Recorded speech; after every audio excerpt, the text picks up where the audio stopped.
Well, I'm delighted to tell you that in all four of these countries, we have very meaningful sets of relationships that I think are putting our state well ahead in the game. In fact, I had the honor of speaking recently at the Chinese Language Summit in Chicago, first of its kind. And it was a packed ballroom. I mean, there must have been 1,000 people there. Public educators, people from higher education.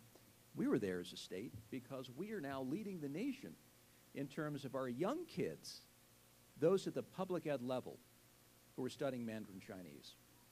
Now, do you get a nasty letter every now? Probably. And those are important languages too. But as we get into the 21st century, the fact that we have a head start as a state as it relates to giving our kids an introduction to things like Mandarin Chinese and Arabic, just to start the discussion, is a huge deal. So first and foremost, for everybody in this group, we must remain one lap ahead of the competition. Now, how do you do that? The only way that we're going to remain one lap ahead of the competition is by keeping ourselves singularly and laser-like focused on innovation. And I say that by referencing things like U-Star and keeping our eyes focused on the industries of tomorrow.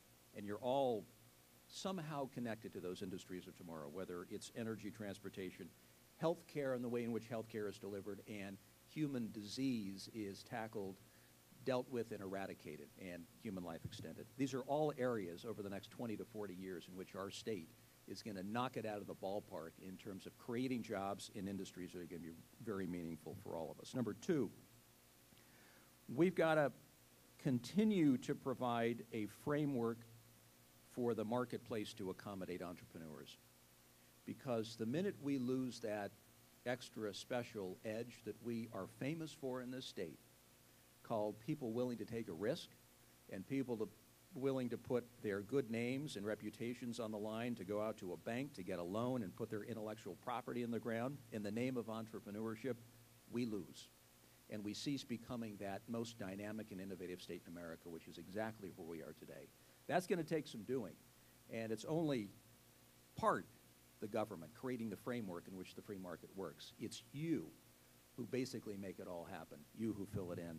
And finally, let me just say that we somehow must continue to make exporting and market penetration understandable. This is a very arcane and abstruse world for most small businesses. When you try to enter the world of exporting and figuring out new markets in which to place your products and how you crack the code on culture and how you crack the code on political and economic systems and who you go to in the myriad layers of government bureaucracies on both sides. And to that end, I'm just so delighted that Lou Kramer and his good team at the World Trade Center is making a model, creating a model right here in our own state that over time is going to simplify the ability for small businesses to export. And let's not forget the export numbers, you've already heard them. From 2004 to 2008, we've seen about an 80 to 90% increase in exports. And then if you want to take it a layer down, for every $1 billion in exports, we're almost up to $12 billion bucks, you create 22,500 jobs. This is all about jobs, exporting. It isn't just losing your products to another marketplace. It's about creating jobs in your home market. So the work of the World Trade Center and the way that a small business person from any corner of this state can sit down and say, I've got something that I think stands a chance for success in country X, Y, or Z. And to have Lou and people who work with him say, we're going to simplify it, we're going to provide market access opportunity, market intelligence, export financing possibilities through our local financial institutions, and we're going to stand by you every step of the way, is a huge deal. And let us not forget that we over time will be inexorably pulled into the global economy.